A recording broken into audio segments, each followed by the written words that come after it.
Imagine this. You're at a lavish dinner party in 1920s London, surrounded by glittering chandeliers and whispered secrets.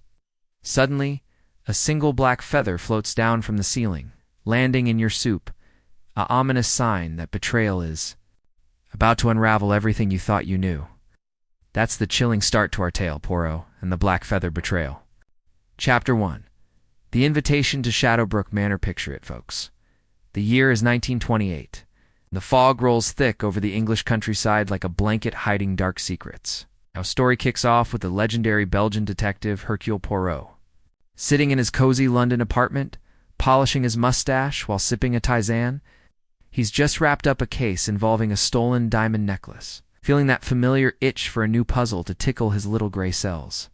That's when the post arrives, Crimp's cream-colored envelope, sealed with black wax, imprinted with a feather motif. Intriguing, non? Poirot slices it open with his silver letter opener, and out spills an invitation from Lord Reginald Harrington, a wealthy industrialist known for his eccentric parties, and even more eccentric, it's a collection of rare birds. The invitation reads, "Dear Monsieur Poirot, your reputation as the finest mind in detection precedes you.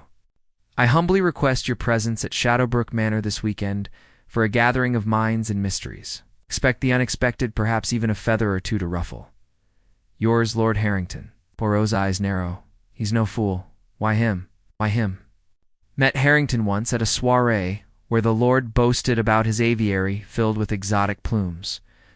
But there's something off the black wax seal. Feels like a warning, not a welcome. Still, Poirot can't resist. "Hastings," he calls to his faithful companion, Captain Arthur Hastings, who's lounging nearby with a newspaper. "Pack your bags, mon ami. You're off to Shadowbrook Manor. I sense a storm brewing, and it is not just the English weather." Cut 2. The train ride. Chugging through misty moors, Poirot and Hastings chat about the guest list, which Harrington included. There's Lady Evelyn Harrington, the Lord's elegant wife with a rumored gambling habit. Dr. Silas Blackwood, a ornithologist, obsessed with rare feathers. Clara Voss, a young heiress and aspiring actress. And Colonel Bertram Finch, a retired military man with a grudge against Harrington from their shared war days. Oh, and don't forget the mysterious Madame Isolde Noir, a French medium who claims to speak with spirits. Her name alone sends shivers, meaning black in English. Hastings chuckles. Sounds like a recipe for drama, Poirot. But Poirot taps his temple.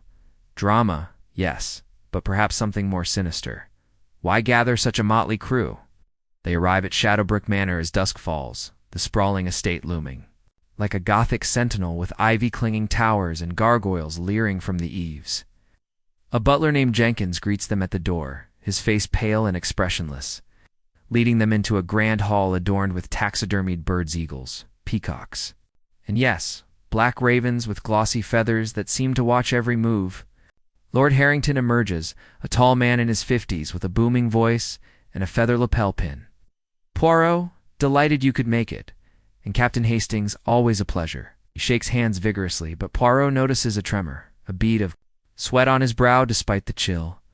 The group assembles in the drawing room for pre-dinner drinks. Lady Evelyn flits about like a nervous bird, her diamond necklace catching the firelight. Dr. Blackwood drones on about the mythical black phoenix feather, said to bring betrayal to its owner. Legends say it curses those who possess it. He intones, adjusting his spectacles. Miss Voss laughs it off, batting her eyelashes at the colonel, who grumbles about old debts. Madame Noir sits in the corner, her dark eyes scanning the room as if sensing ghosts. Poirot observes it all, his mustache twitching. "Tell me, Lord Harrington," he says casually over sherry, "what is the true purpose of this gathering? It is not merely for idle chatter, I think."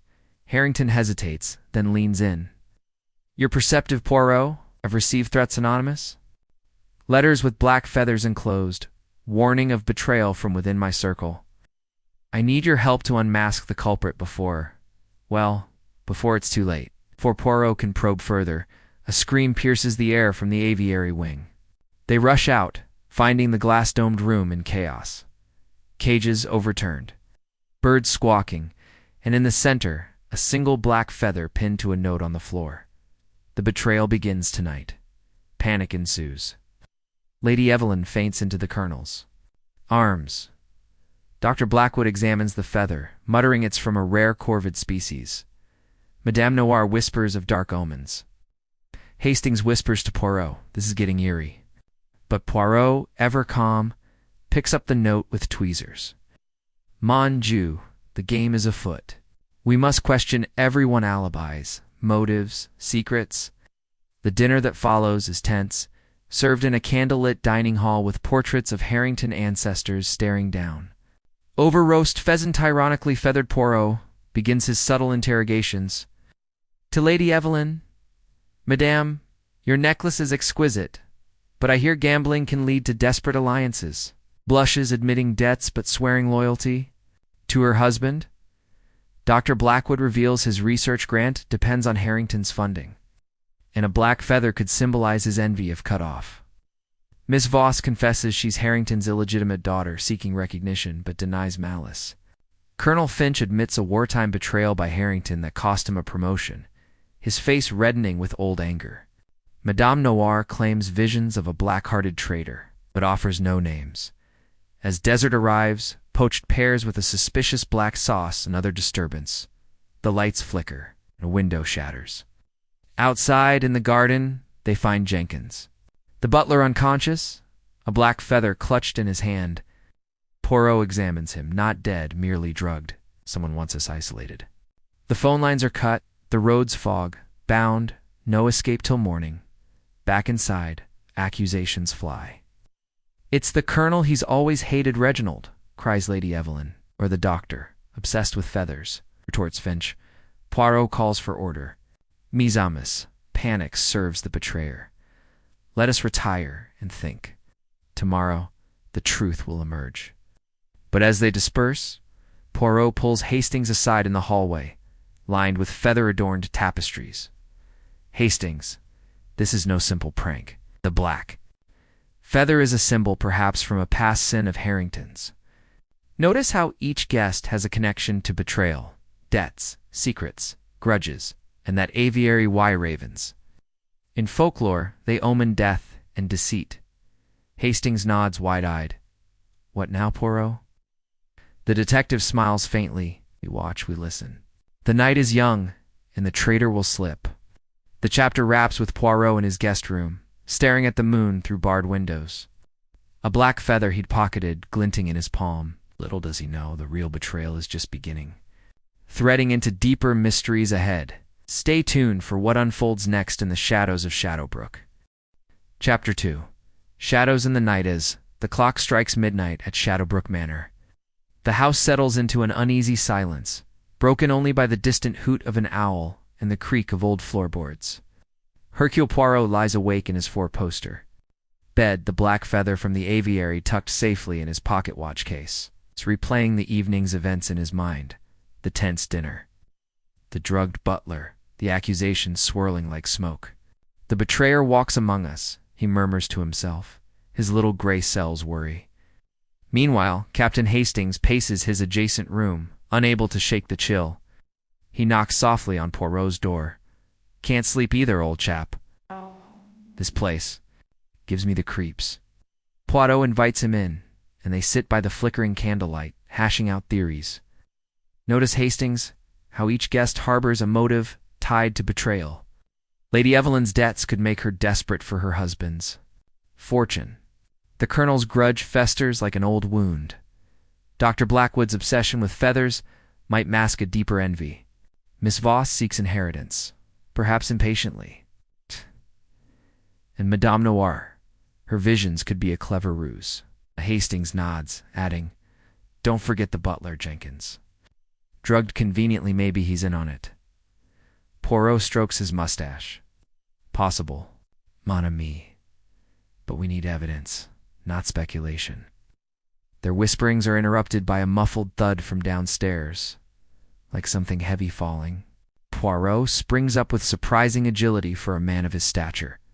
Quickly, Hastings, the night reveals its secrets. They grab dressing gowns and creep down the grand staircase, the manor's shadows dancing menacingly in the moonlight filtering Through stained glass windows, the sound leads them to the library, a vast room lined with leather-bound books and a massive oak desk. There, sprawled face down on the Persian rug, is Lord Harrington himself, a pool of blood seeping from a wound. On his head, a brass candlestick lies nearby, smeared with crimson, and clutched in his stiff hand is another black feather. Murder, Hastings gasps, checking for a pulse. He's gone, Poirot. Stone cold. The detective kneels, examining the body without. Touching it, we struck from behind. No struggle. He knew his attacker, perhaps trusted them. Look, the feather is identical to the others from the same rare raven. The commotion rouses the household. Lady Evelyn bursts in first, her nightgown disheveled, screaming at the sight of her husband. Reginald. Oh God, no. She collapses into a chair, sobbing hysterically. Dr. Blackwood arrives next, medical bag in hand. It's confirming death, blunt force trauma, about an hour ago. Rigor hasn't set in fully. Colonel Finch stomps in, pistol drawn from his military days. What the devil? Who did this? Miss Voss peeks in timidly, her eyes wide with feigned innocence, while Madame Noir glides in like a spectre, muttering incantations. Jenkins, groggy from his earlier ordeal, stumbles in last, claiming he awoke in the pantry with a headache. Poirot takes charge, herding everyone into the adjoining sitting room. No one leaves this manor. We are snowed in by fog anyway. I will conduct interviews here and now. Hastings, guard the door. Starting with Lady Evelyn, Poirot probes gently. Madame, where were you this evening after dinner? She dabs her eyes with a handkerchief. In my room, alone. I had a migraine from the stress. No alibi, Poirot notes mentally. But her tears seem genuine, or are they? Next, Dr. Blackwood. I was in the study, cataloging feathers from the aviary incident. Alone, I'm afraid. His hands tremble slightly. Is it nerves or guilt? Colonel Finch admits to wandering the halls. Couldn't sleep, old war nightmares. He eyes the others suspiciously. Miss Voss claims she was writing letters in her room, but Poirot spots ink stains on her sleeve that look fresh perhaps too. Fresh for earlier writing, Madame Noir says she was meditating, communing with spirits who warned of a black shadow falling. Vague as always. Jenkins insists he was out cold until moments ago, but Poirot detects a faint scent of chloroform. On his collar, self-administered. While questioning, Poirot dispatches Hastings to search the crime scene discreetly. Hastings reports back whisperingly. Found this under the desk, a torn piece of fabric, silk like from a lady's gown, and the safe is ajar, papers scattered. Looks like robbery interrupted. Poirot's eyes gleam. Ah, motive expands. Harrington mentioned threats, perhaps blackmail or theft. He examines the fabric. It matches Lady Evelyn's nightgown hem. Confronting her, she stammers, I must have torn it earlier. Kill him. But doubt creeps in. Dawn breaks weakly through the windows. Poirot gathers clues. Footprints in the library dust suggest a small shoe size, not the colonel's boots. A dropped earring near the body belongs to Miss Voss, who claims she lost it days ago. Dr. Blackwood's feather catalog has a page ripped out, detailing the Black Raven's symbolic betrayal in ancient lore. Tensions rise as breakfast is served in. The dining room, cold toast and tea, no one with appetite. Accusations fly again. Was the wife always the spouse in these things? Snarls the colonel. Lady Evelyn retorts. Or you with your grudge. Yeah, you threatened him last week over that war debt. Dr. Blackwood interjects, let's not forget the feathers. Someone's using my expertise against us. Madame Noir performs a impromptu seance at the table, candles guttering. Claiming Harrington's spirit points to a false friend with hidden wings. Miss Voss faints dramatically, perhaps to divert attention.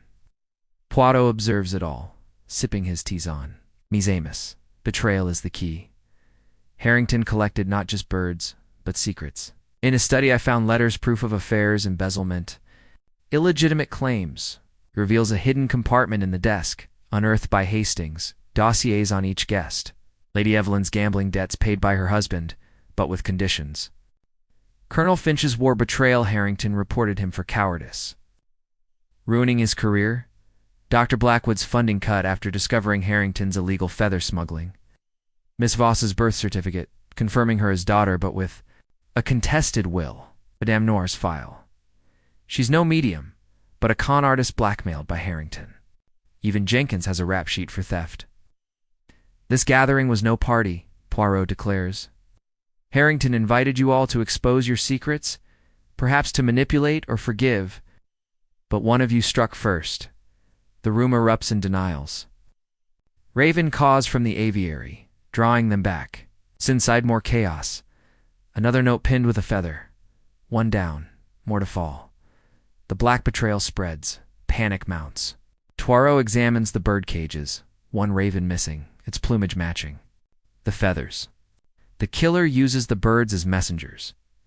But how? Hastings suggests checking the manor's secret passages, rumored in old estates. They find one behind a bookshelf in the library, leading to guest rooms. Anyone could have slipped in and out. Unseen, Hastings says. As midday approaches, Poirot calls a meeting in the drawing room. I have a theory, but need one more piece. He sets a trap, announces he's found the murder weapon hidden in the colonel's room. Lie to flush the guilty. Whispers ensue. That night, as the group retires warily, Poirot and Hastings hide in the shadows. Footsteps echo. A figure sneaks to the library. It's Miss Voss, searching frantically, looking for this. Poirot steps out, holding the torn fabric. She confesses partially, I argued with father. He refused to acknowledge me publicly, but I didn't kill him. Then a shot rings out from upstairs. They race up to find Colonel Finch wounded in the arm, claiming an intruder. What Poirot spots? Gunpowder on his own sleeve, self-inflicted. To divert suspicion, Poirot muses. Deeper digging reveals alliances. Lady Evelyn and Dr. Blackwood in cahoots over the smuggling, sharing profits. Madame Noir overheard them, demanding a cut. Jenkins, loyal but bribed, the web tightens. Poirot confronts Blackwood. Your ripped catalog page, it detailed how to extract poison from raven feathers. But Harrington wasn't poisoned. The feathers Are red herrings? Blackwood sweats. I collected them for research. But a lab test, Poirot improvises with household chemicals, shows traces of sedative on the feathers, same as Jenkins' drugging. As evening falls again, the fog lifts slightly, but escape is impossible with the killer loose. Poirot gathers everyone. For revelations, the betrayal is multifaceted. Harrington betrayed you all, but the killer betrayed him in turn. He points to Madame Noir. You, madame, are not who you seem. Your real name? Isolde Harrington, his estranged sister, cut from the will for fraud. The Noir is a play on black, like the feathers you used from his own aviary to terrorize him. She laughs bitterly. Clever detective. He ruined me. I came for revenge, but I didn't strike the blow. Then a twist, Jenkins confesses. I did it for her ladyship. She promised me a share if I eliminated him. The debts were crushing us. Lady Evelyn gasps. Lies. He's the thief. Nan, the true killer is Dr. Blackwood. Your hands clasped from handling birds. But one feather stuck in your cuff matches the death scene. You argued over funding, struck him in rage, planted feathers to frame others. Blackwood bolts, but Hastings tackles him. Proof, he snarls. Poirot holds up the candlestick. Your fingerprints lifted with powder from the kitchen. And the safe. You stole documents to cover your smuggling. The culprit unmasked, the manor sighs in relief. Police are summoned via a cleared road, but Poirot warns. Betrayal lingers at your backs. As they depart, a final black feather flutters. From a window omen or a coincidence? The mysteries deepen, leading to unexpected alliances in the chapters ahead. Chapter 3. Echoes of Deception with Dr. Blackwood in makeshift. Restraints handcuffed to a radiator in the manor cellar using the colonel's old military belt. The group at Shadowbrook Manor breathes a collective sigh, though the air remains thick with unease. Hercule Poirot stands in the drawing room, his sharp eyes scanning the faces of the remaining guests as the first rays of morning sun pierce the fog outside. Mise Amos, the arrest of Blackwood, is but one thread unraveled in this tapestry of betrayal. The black feathers continued to fall, Nan. We must dig deeper, for I suspect accomplices or hidden motives yet linger. Captain Hastings, ever the loyal sidekick, nods vigorously while pouring himself a stiff brandy to steady his nerves. Right? You are Poirot. It's that final feather from the window. It's like the killer's ghost taunting us. The detective adjusts his lapel, his mind already piecing together overlooked clues. The dossiers from Harrington's safe weren't just stolen. Some pages were missing, suggesting selective theft, as the local constable arrives on horseback. Fog finally lifting enough for travel, Poirot briefs him on the night's horrors. Officer, take Blackwood into custody for murder, but hold him nearby. I may need to question him further. The doctor protests vehemently as he's led away, shouting about frames and false evidence, his spectacles askew. You'll regret this, Poirot. The real betrayer is still among you. His words hang like a curse, making Lady Evelyn shiver and clutch her pearls. With the body removed to the village morgue for autopsy, the manor feels marginally less oppressive. But Poirot insists no one leave. You stay until all secrets are aired. Betrayal, like a raven, flocks in groups. Hastings suggests searching Blackwood's room for more evidence. Poirot agrees, leading the way upstairs with a purposeful stride. In Blackwood's guest chamber, overlooking the overgrown gardens, they find chaos. Drawers yanked open, papers strewn about. Amid the mess, Poirot spots a hidden compartment in the doctor's valise, a small leather-bound journal filled with sketches of black feathers and cryptic notes. Look here, Hastings. Entries about the ultimate betrayal feather, a rare artifact. From Egyptian lore, said to curse entire bloodlines. Blackwood wasn't just an ornithologist. He was a collector of the occult. One page details a partnership with Harrington for smuggling rare plumes. But with annotations in red ink, Reginald double-crossed took the phoenix feather for himself. Hastings whistles low. So motive confirmed. Revenge over a stolen treasure. But Poirot frowns, flipping to a later entry. Allies within. The medium knows too much. The daughter schemes. It hints at a conspiracy broader than one man. Downstairs, the group reconvenes in the sunlit conservatory, surrounded by potted ferns that rustle like whispers. Miss Clara Voss, still pale from the ordeal, sips tea unsteadily. Is it over, monsieur? Poirot? Can we go home now? The detective shakes his head. Not yet, mademoiselle. Tell me more about your claim as Harrington's daughter. The birth certificate in the dossier, it's authentic. She hesitates, then confesses. Yes, but he denied.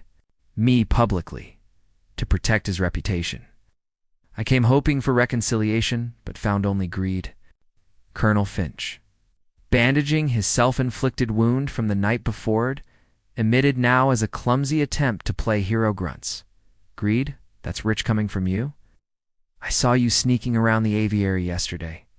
Voss flushes, but before she can retort, Madame Noir interjects with her husky voice.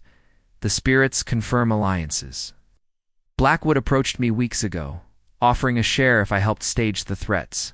Gasps ripple through the room. Poirot leans forward. And did you, madame? She smirks. I played along for my own reasons. Harrington owed me from our family ties. But I drew the line at murder. Poirot paces, his shoes clicking on the tiled floor. Ah, family ties. You claim to be his estranged sister, Isolde. Prove it. Madame Noir produces a locket from her bosom, opening it to reveal a faded photo of two children with Harrington's distinctive nose. We grew up together before he cast me out for my fraudulent ways. Black feathers were my idea, symbolic of our blackened family name. But Poirot presses, and the murder. You were meditating, you said. She nods, but her eyes dart to Lady Evelyn, who shifts uncomfortably. Hastings, catching the glance, whispers to Poirot, the wife, she's been too quiet. Indeed, Lady Evelyn toys with her torn nightgown hem, the silk matching the library scrap. Madame Harrington, your alibi is thin. Migraine? Alone? Perhaps you met Blackwood in secret. She bursts into tears. All right, we were lovers briefly. He promised to help with my debts if I spied on Reginald. But I loved my husband, flaws and all. I didn't kill him. The revelations cascade like dominoes. Jenkins, the butler, now fully recovered, admits under Poirot's piercing gaze that he tampered with the phone lines on Blackwood's orders, paid handsomely to isolate the manor. "I needed the money for my ailing mother, sir, but no blood on my hands." Colonel Finch confesses his grudge was exaggerated. Harrington actually saved his life in the war, but pride prevented gratitude. "I yelled threats, but it was bluster." Miss Voss reveals she forged parts of her claim not fully illegitimate, but embellished for sympathy. "I just wanted a piece of the estate." Poirot absorbs it all, his mustache quivering with concentration. Each of you betrayed in small ways, creating a web that ensnared Harrington. But Blackwood wove the fatal strand. To confirm, Poirot visits Blackwood in the village jail, a dank cell with iron bars casting striped shadows. The doctor, disheveled, but defiant, sneers, "Come to gloat, detective?" Poirot sits opposite, offering a cigarette for rapport, Nan to understand. "The Phoenix featherware, is it?" Blackwood exhales smoke. "Hidden in the aviary, behind a false panel?" Harrington: "Stole it from our joint expedition. It's worth a fortune, cursed or not." Poirot nods. "And you killed him for it, planting feathers to implicate others." Blackwood laughs bitterly. "Partly. But he was about to expose our smuggling ring, ruining us all. It was self-preservation." A pause, then. "I had helped someone distracted. Him while I struck." Poirot's eyes widen. Ooh, Blackwood clams up. "Figure it out, genius. The betrayal isn't over." Back at the manor, Poirot rallies Hastings for a thorough aviary search. Amid squawking birds and feather drifts, they find the false panel, a velvet box containing an iridescent black feather. Longer than the others, with golden tips like a phoenix reborn, but attached is a note. The true curse falls on the heir. Hastings puzzles. Heir? Harrington had no children, or did he? Poirot pockets the artifact. Is Voss, perhaps, or another secret? As they exit, a shadow flits someone eavesdropping. It's Madame Noir, confronted in the hallway. I followed for protection. Featherit's mine by right as sister. But her hands clutch a similar plume, plucked fresh. Evening descends with a storm brewing, thunder rumbling like accusations. Over a somber supper of cold-cut sapatites still absent, Poirot announces a reconstruction. We reenact the murder hour. Positions everyone. They position as before. Harrington's role played by a stuffed dummy in the library. Poirot times movements via secret passages. C. Blackwood could slip from his room, but needed a lookout. Testing alibis, he catches inconsistencies. Lady Evelyn's migraine medicine bottle empty, suggesting she was alert. Colonel Finch's nightmares, his bed unslept in, Miss Voss's letters. Paper unused. The breakthrough comes when Poirot examines the phoenix feather under a magnifying glass from Blackwood's kit. Mon Dieu. Microscopic writing etched on the shaft. Coordinates. They lead to a garden statue, where a buried tin holds letters love notes between Harrington and ... Madame Noir. Not sister, Poirot exclaims. Lover. Isolde Noir was his mistress, bearing a child, Miss Voss. Voss gasps. Mother. Noir nods. Tearfully, we planned to confront him together, but Blackwood twisted it. The doctor had blackmailed them, forcing complicity in the threats. In a climactic gathering by the fireplace, flames crackling ominously. Poirot unveils. Blackwood killed, but with Noir's distraction, she argued with Harrington to lure him. Voss provided the feathers unknowingly. Denials fly, but evidence mounts. Noir's locket photo altered, Voss's ink matching the notes. Betrayal runs in the blood. Poirot sighs. You sought revenge for abandonment. Noir breaks. He promised marriage, then betrayed us for Evelyn. Blackwood offered alliance, but it spiraled. Voss weeps. I only wanted family. With confessions secured, the constable returns to arrest Noir and Voss as accomplices. Lady Evelyn, cleared but heartbroken, vows to sell the manor. Colonel Finch offers solace, perhaps a budding romance. Jenkins resigns honorably. As Poirot and Hastings board the train home, the detective muses, betrayal feathers molt, but new ones grow. This case, like a raven, has more shadows. Black feather sticks to the window, hinting unresolved threads. Perhaps the Phoenix curse lives on. The intrigue thickens, pulling us into greater depths in what follows. Chapter 4. The Phoenix rises back in the bustling streets of London. Hercule Poirot settles into his armchair at his Whitehaven Mansion's apartment, the Phoenix feather safely locked in a drawer of his desk, its golden tips shimmering under the lamplight like a forbidden treasure. It's been mere days since the harrowing events at Shadowbrook Manor, where Dr. Blackwood was carted off for murder, and Madame Isolde, Nor and Miss Clara Voss, faced charges as accomplices in the web of betrayal. Yet Poirot's little gray cells refuse to rest. The case feels incomplete, like a puzzle missing a corner piece. Captain Hastings bursts in, newspaper in hand, his face flushed with excitement. "Poirot, old boy? Look at this headline. Cursed Feather claims another victim, Lady Harrington, found dead in apparent suicide. It says she was clutching a black feather." Poirot's eyes narrow as he snatches the paper. "Mon Dieu, Hastings." The betrayal spreads. Its wings beyond the manor. We must investigate. Perhaps the Phoenix curse is more than myth. They hail a cab to the Harrington townhouse in Mayfair, a stately Georgian building now draped in mourning crepe. The constable at the door recognizes Poirot from the Manor case and ushers them in. Inside, the air is heavy with the scent of lilies and regret. Lady Evelyn lies in the parlor, pale and still on a chaise longue, an empty vial of poison beside her barbiturates, the doctor confirms, on her rigid fingers, a black feather identical to those from the aviary. "Suicide note here," the inspector grunts, handing Poirot a scribbled page. "The black betrayal consumes me. I cannot live with the guilt. Forgive me." But Poirot examines it closely, noting the shaky handwriting forced. "Perhaps, Inspector, this is no suicide. Look, no residue on her lips from the vial, and the feather is fresh plucked, not from her possession. Murder, disguised as despair." Hastings gulps. "But who? Blackwood's in jail, Noir and Voss under guard." Poirot taps his temple. "Ah, but the Phoenix rises from ashes. Someone else pulls strings, perhaps tied to the stolen feather's curse." Delving into Lady Evelyn's last days, they interview the maid, a timid girl named Elsie. "Milady was distraught after the manor, sir. Received odd letters with feathers, threatening exposure of her affair with that doctor. She burned them, but one visitor came yesterday, a shadowy figure in a cloak, speaking in whispers." Poirot presses, "Description?" Elsie shrugs. A tall muffled voice, could be man or woman.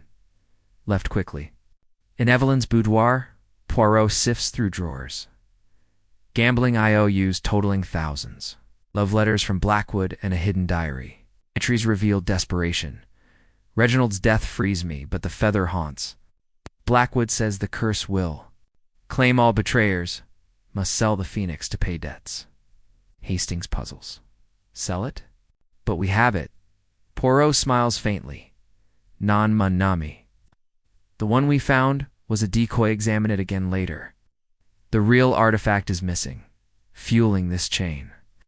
A telegram arrives from the village jail. Blackwood requests Poirot urgently. Rush there, finding the doctor in his cell, gaunt but smirking. "Knew you'd come, detective? Evelyn's death?" Not surprised, the curse strikes the guilty. Poirot leans in. "Tell me of this curse." Egyptian lore, the black phoenix feather brings. "Betrayal to holders?" "Yes." Blackwood nods. "From a tomb we raided years ago with Harrington. It dooms families' betrayals loop until all are ruined. I killed him to break my part, but it rebounded." Confesses more. "Evelyn was in on the smuggling deeper than you know. She forged documents, laundered profits through her gambling circles. The feather was our prize. She hid the real one after his death. But when pressed on her murderer, Blackwood clams, an ally turned foe. Watch the colonel, he's not as blustery as he seems." Back in London, Poirot tracks Colonel Bertram Finch to his club in Pall Mall, a smoky den of retired officers swapping war tales. Finch, puffing a cigar, feigns surprise. "Evelyn dead? Ghastly business. I visited yesterday to offer condolences, and perhaps by Shadowbrook for a hunting lodge." Poirot probes. "And the feather? You left one?" Finch bristles. Nonsense. I harbor no grudge now Harrington's betrayal in the war. Water under the bridge. But Hastings notices Finch's cufflink, a tiny feather motif. Souvenir from the manor. Finch admits. Blackwood gave it to me, said it warded off curses. Suspicious, Poirot excuses himself, whispering to Hastings. He lies. Check his alibi. A quick call to the club porter reveals Finch left early yesterday, not returning till late time enough for murder. Meanwhile, news from the jail. Madame Noire has escaped custody during transfer, vanishing into the London fog. Clever woman, Poirot muses, perhaps seeking the real feather. A visit Miss Voss in her holding cell, where she's more composed, filing her nails. Mother escaped? Good for her. She always said the phoenix would protect us. Voss reveals it's not just a feather, it's a key to a hidden vault in the manor. Holding Harrington's true fortune, jewels, gold, smuggled artifacts, Poirot's interest peaks. And the curse? Voss laughs. Superstition to scare rivals. Betrayal. Real father betrayed us all. She hints at a fourth accomplice. Jenkins, the butler, knows more. Pocketed items from the safe. Hastings and Poirot confront Jenkins at his modest lodgings in Whitechapel, where he's packing bags hastily. Leaving so soon? Poirot asks, blocking the door. Jenkins sweats. Just visiting family, sir. But a search permitted reluctant. Lang covers black feathers in his trunk, and a map to Shadowbrook's secret vault. All right, Jenkins sighs. Was the go-between for Blackwood and Evelyn. She gave me the real phoenix feather to hide after the murder. It's in a London bank box. Motive, a cut of the profits. But on Evelyn's death, I swear, not me, saw Noir skulking near the townhouse. Yesterday. The plot thickens. Escaped Noir seeking revenge or treasure. That night, Poirot sets a trap. Leaks to the press that he's retrieved the real feather, storing it at his apartment. Hastings stands guard, revolver ready. Midnight brings an intruder-cloaked figure climbing the fire escape. Scuffle ensues. Hastings tackles them, revealing Colonel Finch. You. Poirot exclaims, tying him up. Finch confesses partially. I killed Evelyn. She was cutting me out of the smuggling ring. Harrington owed me from the war. I demanded a share. But the feather, planted to mimic the curse, diverting blame. Yet he denies being the mastermind. Noir orchestrated it all. She's the true Black Heart. Dawn breaks with a chase. Word. Comes Noir has been spotted at the manor, returned to claim the vault. Poirot, Hastings, and police race to Shadowbrook. The estate eerie in morning mist. Inside, they find Noir in the aviary, prying open a hidden floor panel. The vault. Stop, Poirot commands. Door whirls, phoenix feather in hand, its true form. Radiant, this is mine revenge for years of betrayal. Standoff. She reveals the full tale. Harrington wasn't just lover. He stole her family's artifacts, including the feather, building his empire on deceit. Blackwood, Evelyn, Finch all pawns in her long game. I manipulated the murders, using their greeds. But Poirot counters, you poisoned Evelyn. Forced the note. Nor sneers. Prove it. Evidence mounts. Poison vial matches one from Nor's medium kit, handwriting forged with practice sheets found in her luggage. In a twist, Voss arrives released on bail, begging her mother to stop. The curse is Uswe. Betray ourselves. Noir softens, but tries to flee. Police nab her. The vault opens. Riches pour out, but cursed? Another death Finch in custody succumbs to a heart attack. Black feather mysteriously appearing in his cell. Poirot wraps it. The phoenix rises, but in truth, human betrayal fuels the fire. Are masterminded, using the legend to mask crimes. As they depart, a raven perches, dropping one last feather. Is the curse broken, or does it fly to new? Horizons, deeper secrets await in the unfolding saga. Chapter 5. Wings of Vengeance, in the quiet confines of Poirot's London study. The phoenix feather now confirmed as the authentic artifact after forensic tests on its ancient die sits under glass like a captive bird. But Hercule Poirot knows better. Legends like this don't fade with arrests. Days after Madame Noir's capture, and the vault's treasure seized by authorities. A cryptic letter arrives at his door, an envelope sealed with black wax, containing a single raven plume and words scrawled in red ink. The Phoenix's betrayal flies to you now, detective. Your meddling awakens old debts. Poirot's mustache bristles as he shows it to Hastings. Mon ami, the game continues. Neuer may be behind bars, but her network spreads. We must trace this sender, perhaps a forgotten player from Harrington's smuggling ring. Hastings, polishing his golf clubs nervously, agrees. Righto, could be that colonel. He slithered away too cleanly after Evelyn's death. Their first lead takes them to the British Museum's Egyptology wing, where Poirot consults Professor Elias Thorne, an expert on cursed artifacts. The professor, a wiry man with spectacles perched on his nose, examines the feather over tea in his cluttered office. Fascinating, Monsieur Poirot. This is indeed from the tomb of the Black Phoenix, unearthed in 1912. Lore says it punishes betrayers by turning allies against them, families torn, friends foes. Thorne reveals Harrington funded the dig illicitly, betraying partners by hoarding finds. One survivor, Victor Slade, a disgraced archaeologist.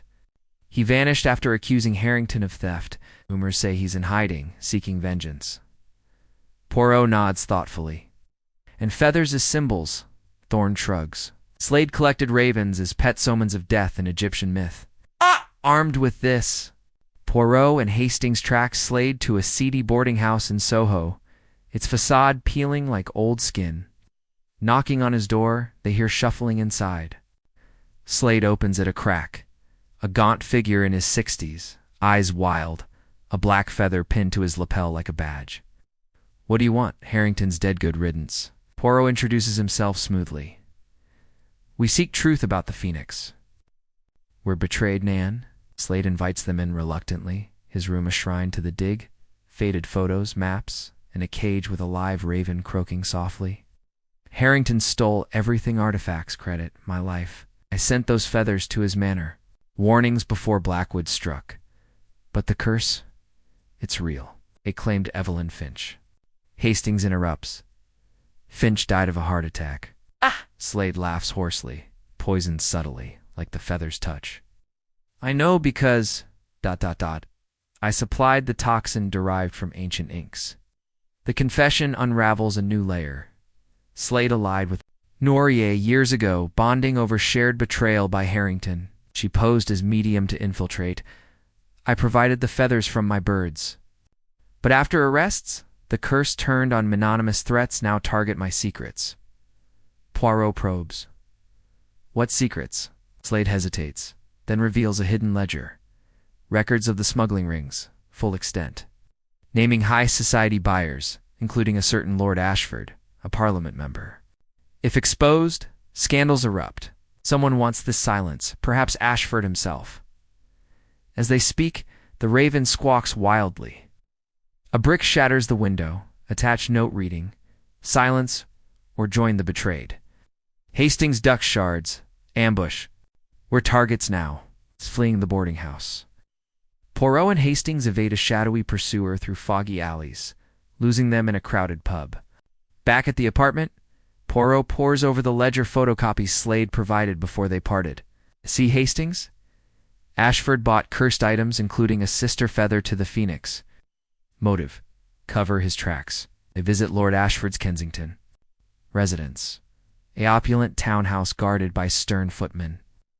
Admitted after name-dropping the case, they find Ashford in his library, a portly man in tweeds, feigning composure. Poirot? 2. What do I owe this? The detective circles, the Black Feather Betrayal you purchased from Harrington's ring. Now, with exposures looming, you eliminate loose ends. Evelyn, Finch, Slade, Ashford blusters. Preposterous. I collect antiquities legally. But Poirot spots a raven plume bookmark in a book matching the threats. Pressing Poirot reveals the ledger entry. Ashford sweats. All right, I bought the feather, but the curse. It drove me. Visions of betrayal my wife left me, business. Partners defected. I hired a fixer to retrieve it. Silence witnesses. Hastings gasps. Murder, Ashford denies. No, just intimidation. The fixer went rogue. The fixer, a private investigator named Silas Crow, ironically bird-named Poirot, demands contact. Ashford provides an address in the East End. En route. Another attack. Their cab is rammed by a black sedan, forcing it off the road. Unhurt, but shaken, Poirot mutters. Crow knows we're coming. Crow's dingy office above a warehouse. They find the door ajar. The man inside, bound to a chair, gagged, a black feather taped to his forehead. Freeing him, Crow coughs. Ambushed by Slade, he's unhinged, thinks I'm the betrayer. Crow confesses. Hired by Ashford to steal back the feather from Noir's vault, but Slade intercepted, demanding partnership. We fought. He escaped with it. Now he's targeting everyone, believing the curse demands sacrifices. Poirot connects dots. Slade uses the legend to justify vengeance, planting feathers to mimic the curse. But a clue on Crow's desk, a torn map to an abandoned dig site replica, and Suri points to Slade's hideout, racing to the site, an old quarry mocked up as an Egyptian tomb for exhibitions. They arrive at dusk, torches flickering like ancient flames. Inside, echoing chambers lead to Slade, ritualistically arranging feathers around the phoenix artifact on a stone altar, his raven perched nearby. You've come to witness the final betrayal, he rants. Harrington started it. Curse ends with me claiming power. Poirot reasons. Non, monsieur. The curse is illusion. Your own betrayals fuel it. Killed Finch with poison, sent threats to cover. Slade lunges, but Hastings subdues him with a well-timed tackle. Police summoned. Slade confesses. Driven. Mad by years of grudge, he orchestrated post-manor deaths to seize the feather's power. Framing the curse, with Slade arrested, the phoenix secured in museum vaults, curse debunked as psychological ploy, the case closes. But as Poirot and Hastings toast with Tizon, a final feather arrives anonymously. Betrayal never dies. Poirot chuckles wryly. Perhaps not, but truth prevails. Yet whispers of untapped smuggling branches linger, drawing us toward revelations in the shadows ahead. Chapter 6. The ravens whispered. The fog of London seems to cling to Hercule Poirot as he sits in his study, the latest black feather pinned to a corkboard alongside maps, ledgers, and cryptic notes from the Shadowbrook case. It's been a week since Victor Slade's arrest at the Surrey quarry, his rantings about the phoenix feather's curse dismissed as delusion by the courts. Yet, that final anonymous feather is delivered to Poirot's doorstep with its chilling message. Betrayal never dies, gnaws at his instincts. Hastings, he calls, as his friend polishes a cricket bat in the corner. This affair is not Feeney. The smuggling ring stretches further, nobles, perhaps, or international players. We must follow the raven's whisper. Hastings looks up, puzzled. Raven's whisper. Sounds like another wild goose chase, Poirot. But the detectives... Eyes gleam. Non mon ami. The feather is a breadcrumb, leading to a larger nest. Their hunt begins with the ledger from Slade's hideout, detailing Harrington's smuggling network. One name stands out. Countess Irina Volkov, a Russian émigré with a Belgravia mansion, listed as a buyer of rare artifacts, Poirot recalls. Meeting her at a charity gala, her sharp wit and sharper eyes left an impression. She collects curiosities, Hastings, and perhaps secrets. Let us pay her a visit. They arrive at her opulent residence, where marble statues of mythical birds flank the entrance. A maid ushers them into a parlor adorned with gilded cages. Their occupants exotic parrots and a single raven, its beady eyes tracking them. Irina sweeps in, her fur-rimmed gown rustling, a black feather brooch pinned to her chest. Monsieur Poirot, what an honor. To what do I owe this intrusion? Her smile is polite but icy. Poirot wastes no time. Madame, your name appears in a ledger tied to Harrington's smuggling of cursed artifacts, notably the black phoenix feather. Care to explain? Irina laughs, offering vodka in crystal glasses. A collector's whim. Reginald sold me trinkets, feathers, amulets, nothing more. His death was tragic, but I'm no criminal. Yet Poirot notices her fingers tighten around her glass when he mentions the phoenix and this feather. He produces the latest anonymous one. Irina pales slightly.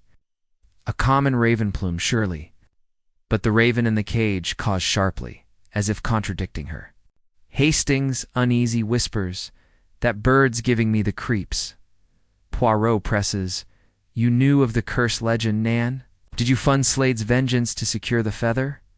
Irina denies it, but her composure cracks.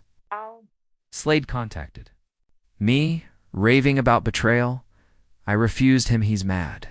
The lead emerges. Irina mentions a contact, a dealer named Marcus Kane, who brokered Harrington's deals in London's black market.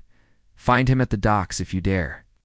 Poirot and Hastings ventured to the gritty East End, where fog mixes with coal smoke.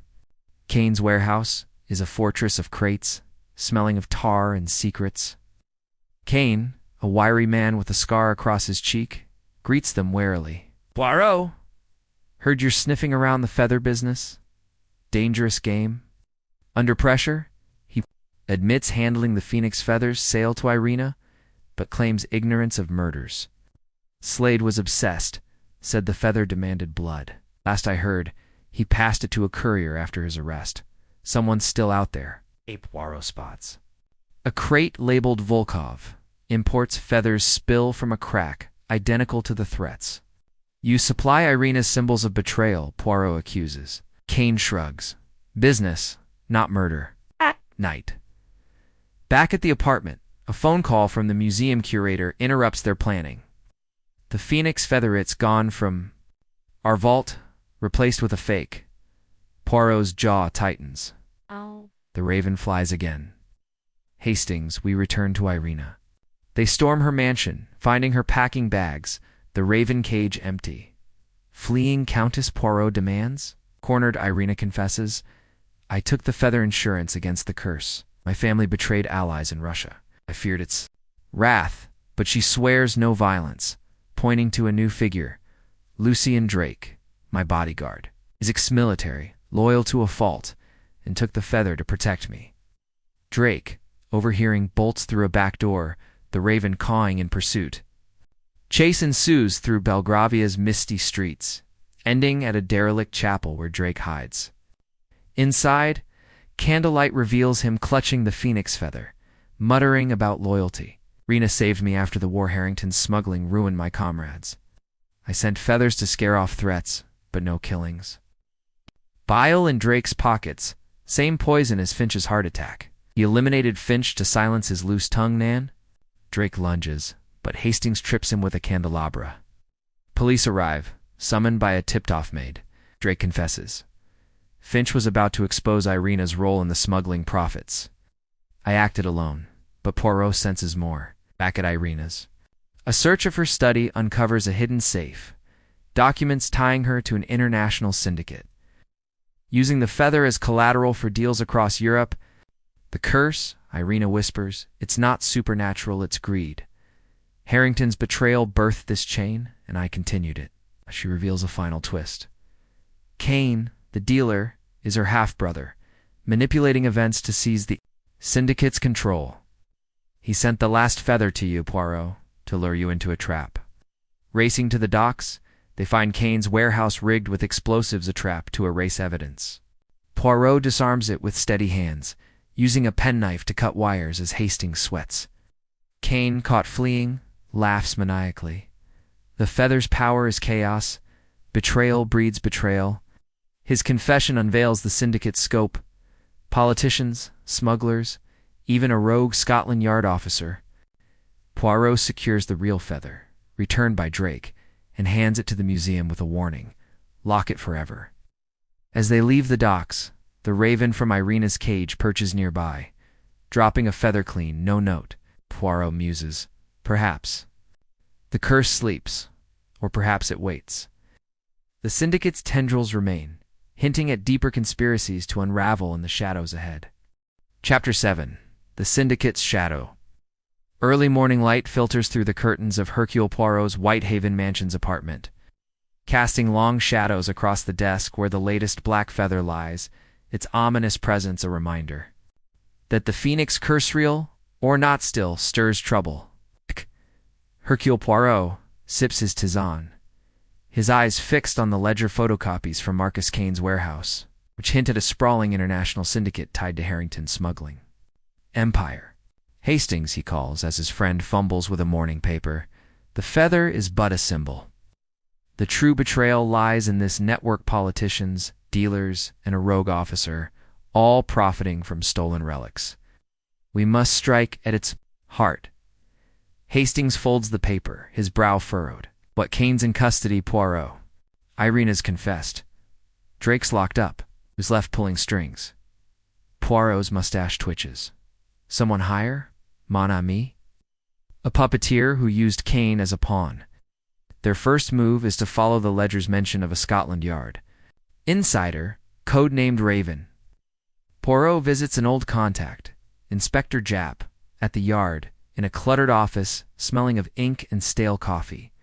Japp, puffing a pipe, listens skeptically. A bent copper in my ranks? Hard to swallow, Poirot. But I'll dig quietly. Got a name? Poirot shakes his head. Only a code name. But the ledger points to meetings at the Red Lion pub near Covent Garden. Japp promises to monitor, but warns. Tread lightly. If this syndicate's as big as you say, they'll have eyes everywhere. As they leave, Poirot notices a constable watching them too closely, his badge glinting with a feather-shaped pin. Hastings, he whispers, we are followed. Act natural. At the Red Lion. A smoky den packed with dock workers and shady dealers, Poirot and Hastings pose as antiquities buyers. Blending in with tweed caps and fake accents. Over pints they barely touch. Overhear whispers of a big deal involving a cursed relic, possibly the phoenix feather's twin. It's mentioned in Slade's journal as a second artifact from the Egyptian tomb. A gruff voice at a corner table mentions the Raven's orders and a shipment to Paris. Poirot signals Hastings to eavesdrop closer. But a barmaid spills ale on them, apologizing profusely too, profusely. Her apron pocket reveals a black feather, tucked hastily. Mademoiselle, Poirot says smoothly. Who pays you to watch? She flees. But Hastings snags a note she drops.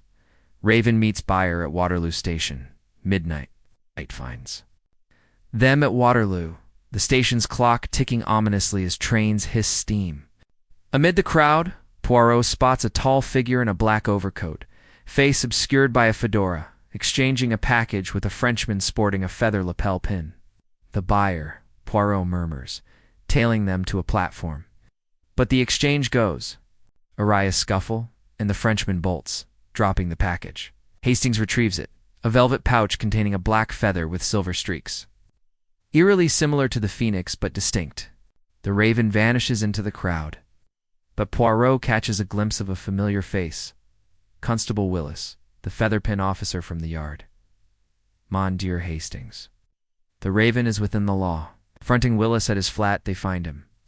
Packing a suitcase stuffed with cash and forged passports. You're caught, Monsieur Poirot declares. Willis sneers, pulling a revolver, but Hastings disarms him with a swift cricket bat swing. Talk, or it's the clink, Hastings growls. Willis spills. I fed info to the syndicate Harrington's deals, police raids. The Raven's just my code name. The real boss is a broad-conch Duval in Paris, runs the whole show, he confesses. Planting feathers to scare off rivals, including Poirot's latest threat. Duval wants the silver phoenix. It's the key to a larger hoard in Cairo. Poirot secures the feather, noting its etched coordinates like the first. They board.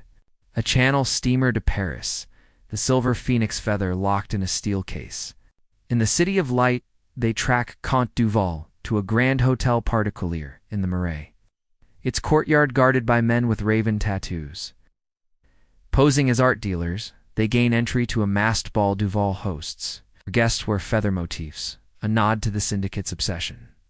Amid chandeliers and champagne, Poirot spots Duval, charismatic man in his 40s, sporting a silver feather mask. Monsieur le Comte, Poirot greets, dropping hints of the ledger. Duval's charm falters. You're out of your depth. Detective. The phoenix belongs to those bold enough to wield its curse. A dance floor distraction, a dropped glass lets Hastings slip into Duval's study.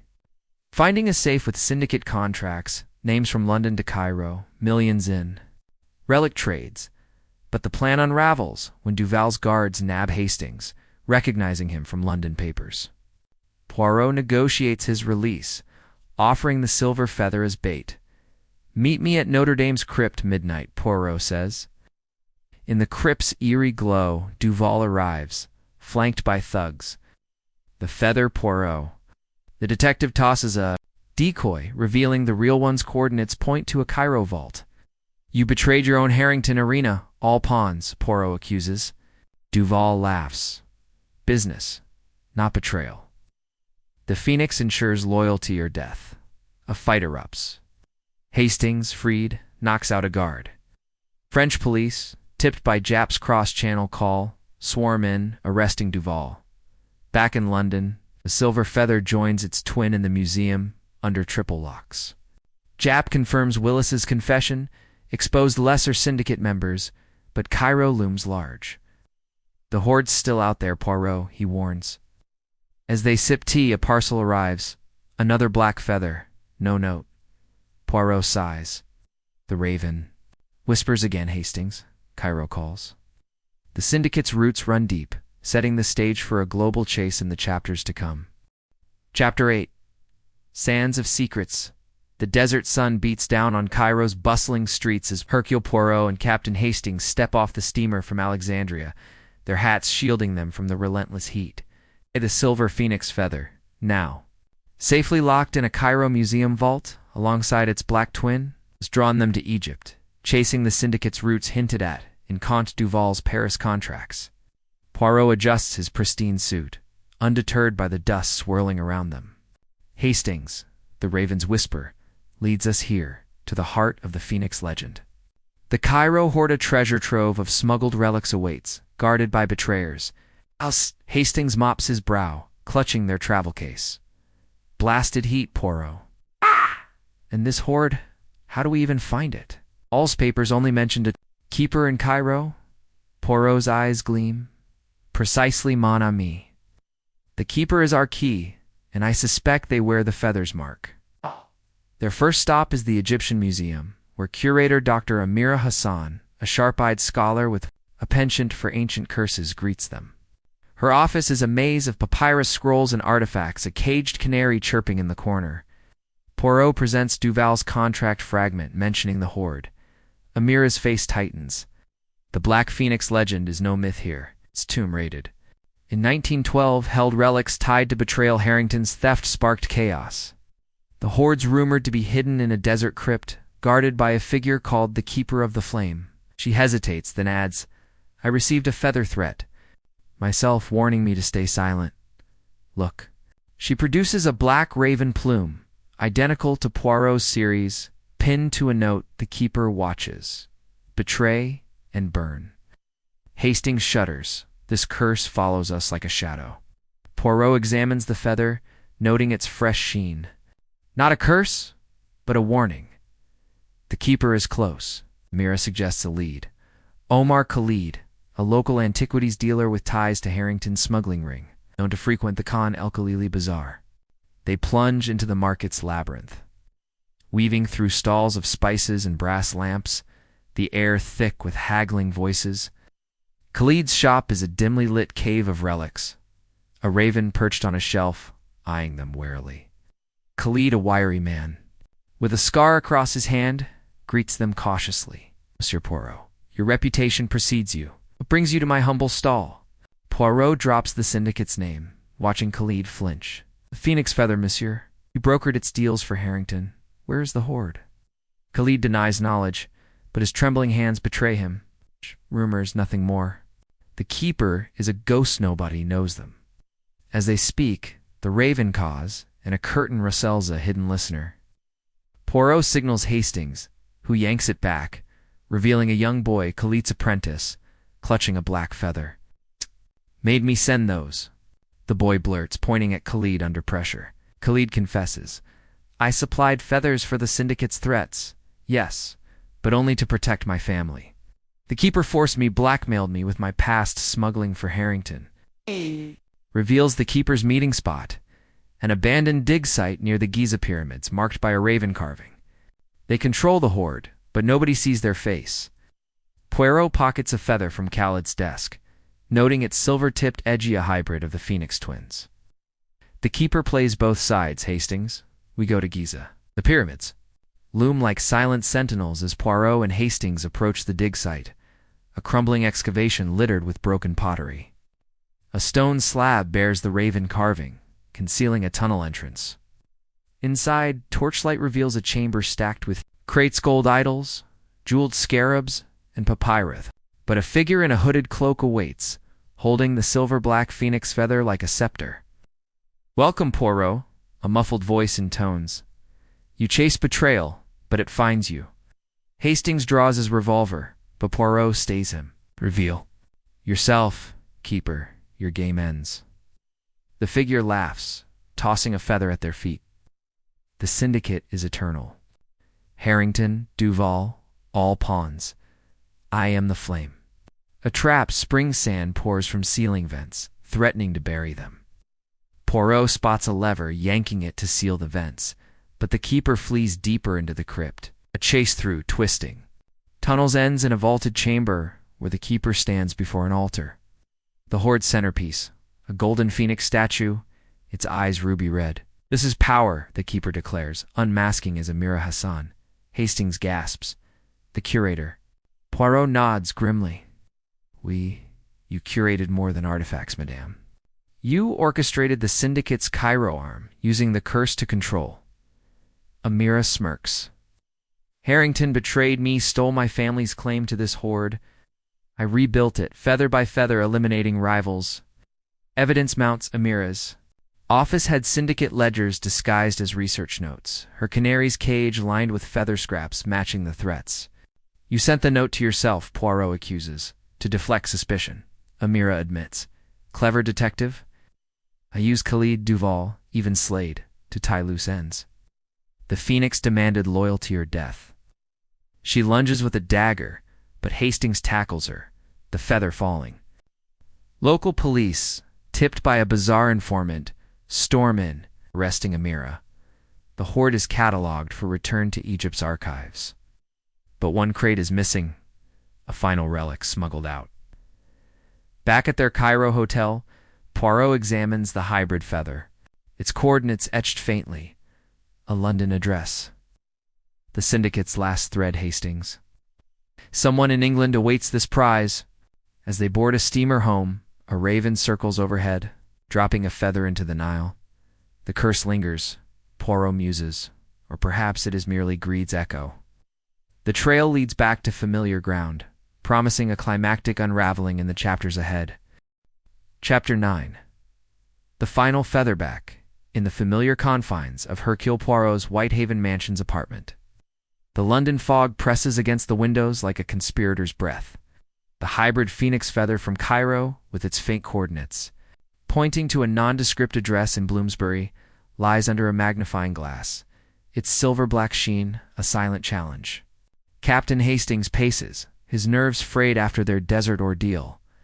"Poirot, we've chased this cursed feather from manor to Cairo, nabbed smugglers, exposed lords, yet another feather. This syndicate's like a hydra." Poirot nods, his fingers steepled. "We, Hastings, but every hydra has a heart. These coordinates, they lead to the final betrayer, the one who wove this tapestry of deceit from the shadows. The address, a dusty antique shop named Raven's Relics, beckons them back into the fray. They arrive at the shop, tucked between a bookbinder and a tailor, its sign creaking in the damp breeze. Inside, shelves groan with curios vases, clocks, and yes, feathers framed like trophies.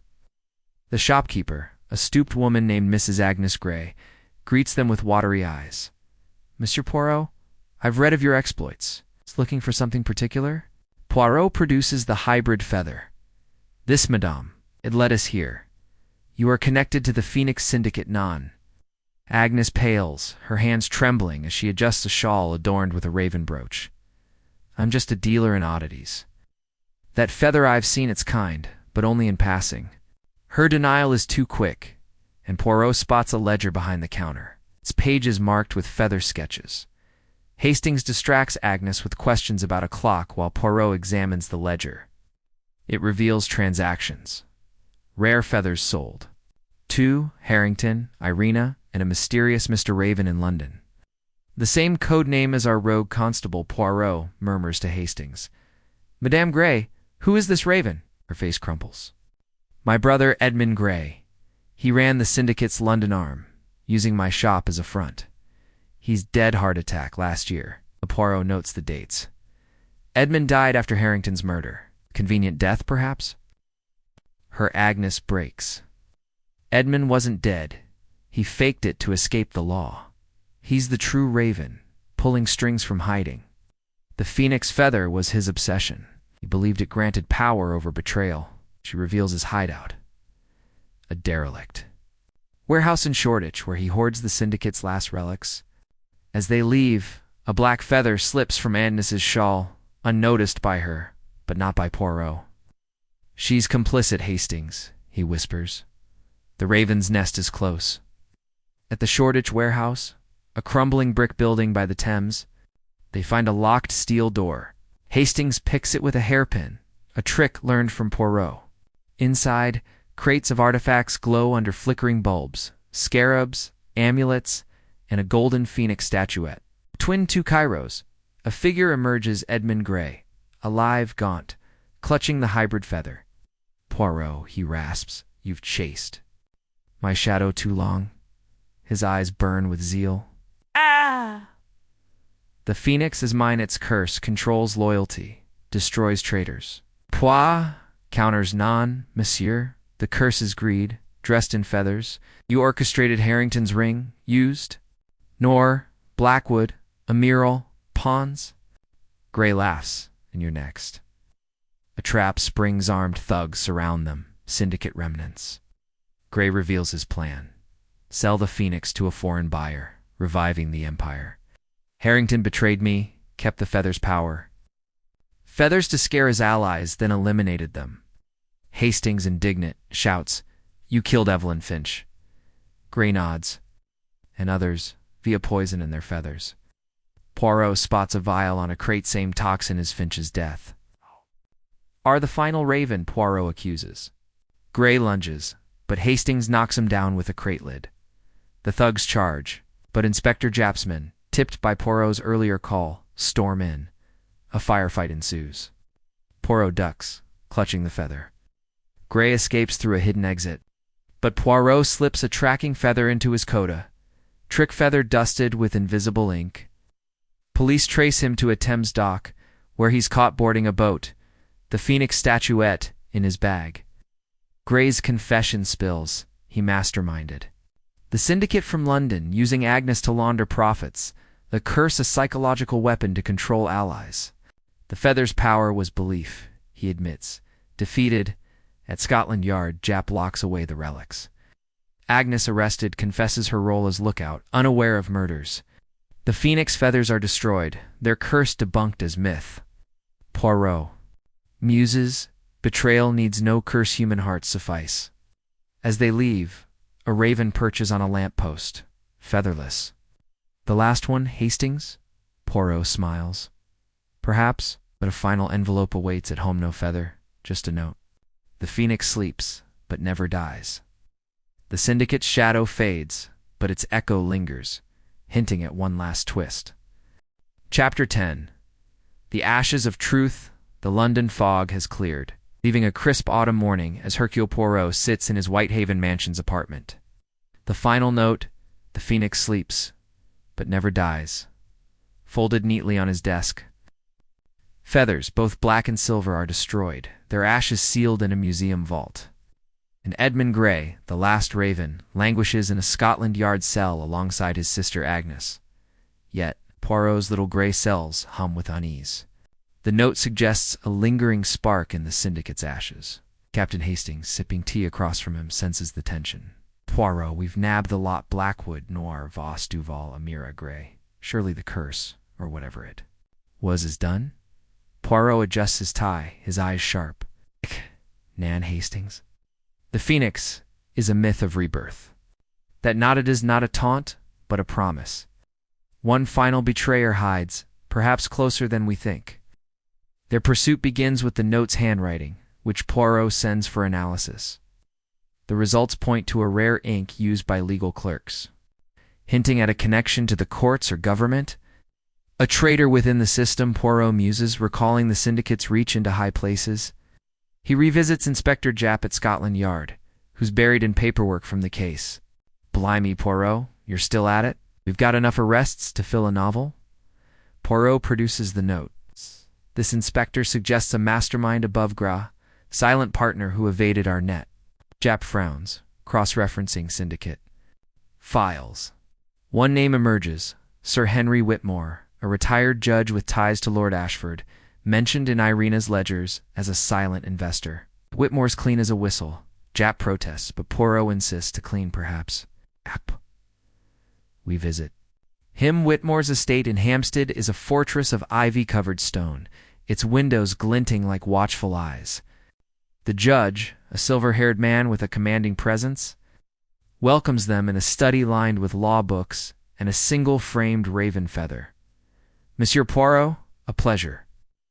I assume this is about poor Harrington's mess? His tone is smooth, but Poirot catches a flicker of unease. Indeed, Sir Henry, your name appears in syndicate records investments in smuggled relics. And this note, he holds it up, bears ink from your clerk's office. Whitmore chuckles, offering brandy. Investments, your hobbies. As for the ink, common enough in legal circles. Hastings spots a typewriter on the desk, its keys matching the note's font. Got you, he mutters. Poirot presses. You funded Harrington's ring, Nan? Using your influence to shield it, planting feathers to stoke fear. Whitmore's composure cracks. Preposterous. Yet Poirot reveals a hidden ledger swiped by Hastings during a distraction records of payments. To Gray, Duval, and even Constable Willis, where the Phoenix's true keeper, orchestrating betrayals to control the trade. Whitmore's eyes harden. You've no proof. But Poirot produces a final clue. A black feather found in Whitmore's desk, etched with microscopic syndicate codes, matching those from Cairo. Your signature, monsieur. Whitmore bolts for a side door, but Japp, waiting outside with officers tipped by Poirot's earlier call, nabs him. Interrogation, Whitmore confesses. Harrington was my pawn, but greedy. I used the Phoenix myth to bind the syndicate. Fear kept them loyal. When you unraveled it, I sent the note to warn you off. He orchestrated Evelyn's poisoning, Finch's death, and Amira's schemes, staying invisible. The Phoenix was my power reborn through fear. His motive, wealth and influence, cloaked in judicial robes. The final relics, hidden in his estate cellar, are seized a trove of Egyptian artifacts, enough to fund empires. With Whitmore arrested, the syndicate collapses, its last threads cut. Poirot and Hastings return to the apartment, the case closed. Japp joins them for a celebratory tisane, marveling, You've outdone yourself, Poirot. No more feathers, eh? The detective smiles faintly, but as they toast, a gust rattles. The window, and a single black feather ordinary, from a London crow drifts in. Hastings laughs nervously. Coincidence, right? Poirot nods, but his eyes linger on it. The Phoenix sleeps, Hastings, because we woke the truth. Betrayal needs no curse. It lives in ambition. As they wrap up, Poirot reflects. This case, it shows the heart's capacity for deceit, yet also for redemption. Voss seeks atonement. Irina aids the police now. Even ravens can fly straight. The adventure ends, but the echo of betrayal lingers, a reminder of human frailty. For you watching, what did you think of this tale? Like and subscribe for more mysteries, and comment below. Have you ever faced a betrayal that changed everything? Till next time, the little gray cells bid you adieu.